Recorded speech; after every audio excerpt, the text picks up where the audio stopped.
स्वागत है आप सभी का साइंस के टेस्ट में। तो आज की इस वीडियो के माध्यम से हम लोग क्लास 10th साइंस का जो है वो टेस्ट वीडियो करने वाले हैं। तो यहाँ से आपके इस वीडियो के माध्यम से कुल 10 प्रश्न रहने वाले हैं जो आपके एग्ज़ाम के लिए भी काफ़ी महत्वपूर्ण होगा और आपकी तैयारी की जांच के लिए भी। तो देखते हैं कि क्या कोई ऐसा छात्र है जो 10 में से 10 ला पाते हैं। ठीक है, तो अपने सेशन को शुरू करते हैं। यहाँ से आपका पहला क्वेश्चन है कि मानव आहार नाल का सबसे लंबा भाग जो है वो कौन सा होता है। तो यहाँ से आपका पहला ऑप्शन है ऑप्शन ए आमाशय, ऑप्शन बी है आपके पास छोटी आंत, ऑप्शन सी है आपके पास ग्रास नली और ऑप्शन डी है आपके पास बड़ी आंत।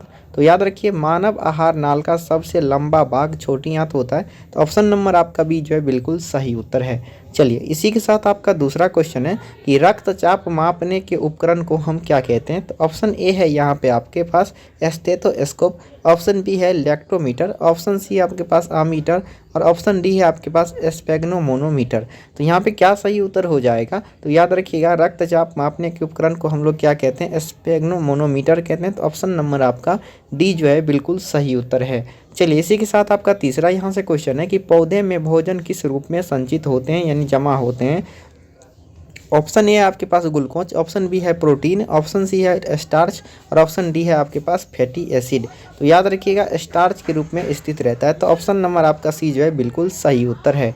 चलिए इसी के साथ आपका चौथा क्वेश्चन है यहाँ से कि जल के एक अणु में हाइड्रोजन एवं ऑक्सीजन के परमाणु की संख्या का जो अनुपात होता है वो कितना होता है। ऑप्शन ए है आपके पास 1:1, ऑप्शन बी आपके पास 2:1, ऑप्शन सी है आपके पास 3:1 और ऑप्शन डी है आपके पास 1:2। तो यहाँ से जल का अणु मतलब जल कितना होता है, H2O होता है। तो बताओ हाइड्रोजन कितना है, 2 है और ऑक्सीजन कितना 1 है, यानी कि 2:1 हो जाएगा। यानी ऑप्शन नंबर बी आपका बिल्कुल ही सही उत्तर है। चलिए इसी के साथ आपका यहाँ पे क्वेश्चन नंबर चौथा है, ठीक है, कि लोहे को जिंक से लेपित करने की क्रिया को हम लोग क्या कहते हैं। तो ऑप्शन ए है आपके पास संक्षारण, ऑप्शन बी है गैल्वेनीकरण, ऑप्शन सी आपके पास पानी चढ़ाना, ऑप्शन डी है आपके पास विद्युत अपघटन।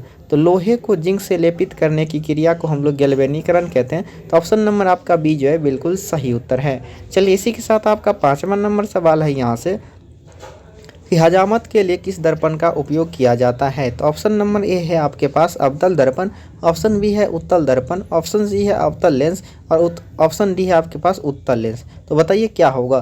तो हजामती के लिए किस दर्पण का प्रयोग किया जाता है। तो अवतल दर्पण का उपयोग किया जाता है। तो ऑप्शन नंबर आपका ए जो है बिल्कुल सही उत्तर है। चलिए इसी के साथ आपका यहाँ से क्वेश्चन नंबर 6 है कि ट्रिप्सिन एंजाइम का कार्य क्या होता है। तो ऑप्शन ए है आपके पास वसा का पाचन, ऑप्शन बी है कार्बोहाइड्रेट का पाचन, ऑप्शन सी है आपके पास प्रोटीन का पाचन और ऑप्शन डी है आपके पास इनमें से सभी। तो याद रखिएगा ट्रिप्सिन एंजाइम का जो कार्य होता है वो प्रोटीन का पाचन करना। तो ऑप्शन नंबर आपका सी जो है बिल्कुल ही सही उत्तर है। चलिए इसी के साथ आपका 7वां नंबर क्वेश्चन यानी यहाँ से है कि सल्फ्यूरिक अम्ल का रासायनिक सूत्र क्या होता है।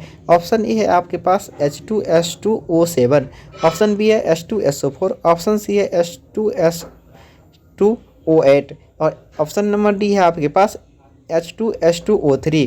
तो सल्फ्यूरिक अम्ल का अणुसूत्र क्या होता है। तो H2SO4, ऑप्शन नंबर आपका बी जो है बिल्कुल सही उत्तर है। चलिए इसी के साथ आपका अगला क्वेश्चन है 8 नंबर कि स्वस्थ व्यक्ति का सिस्टोलिक रक्तचाप होता है। ऑप्शन ए है आपके पास 120 mmHg, ऑप्शन बी है आपके पास ऑप्शन ए है आपके पास 140 mmHg, ऑप्शन बी है आपके पास 120 mmHg, ऑप्शन सी है आपके पास 100 mmHg और ऑप्शन डी है आपके पास 80 mmHg। तो याद रखिए स्वस्थ व्यक्ति का जो सिस्टोलिक रक्तचाप होता है वो 120 mmHg होता है। तो ऑप्शन नंबर आपका बी जो है बिल्कुल सही उत्तर है। चलिए इसी के साथ आपका अगला सवाल है 9 नंबर कि कौन सा पदार्थ जो है वो लेंस बनाने के लिए प्रयुक्त नहीं किया जा सकता है। तो ऑप्शन ए है आपके पास जल, ऑप्शन बी है आपके पास कांच, ऑप्शन सी है प्लास्टिक और ऑप्शन डी है आपके पास मिट्टी। तो कौन सा पदार्थ लेंस बनाने के लिए प्रयुक्त नहीं किया जा सकता है। तो याद रखिएगा मिट्टी। ऑप्शन नंबर आपका डी जो है बिल्कुल सही उत्तर है। चलिए नेक्स्ट आपका और आखिरी सवाल है इस सेशन का, बताइएगा कि रक्त का लाल रंग किस प्रोटीन के उपस्थिति के कारण होता है।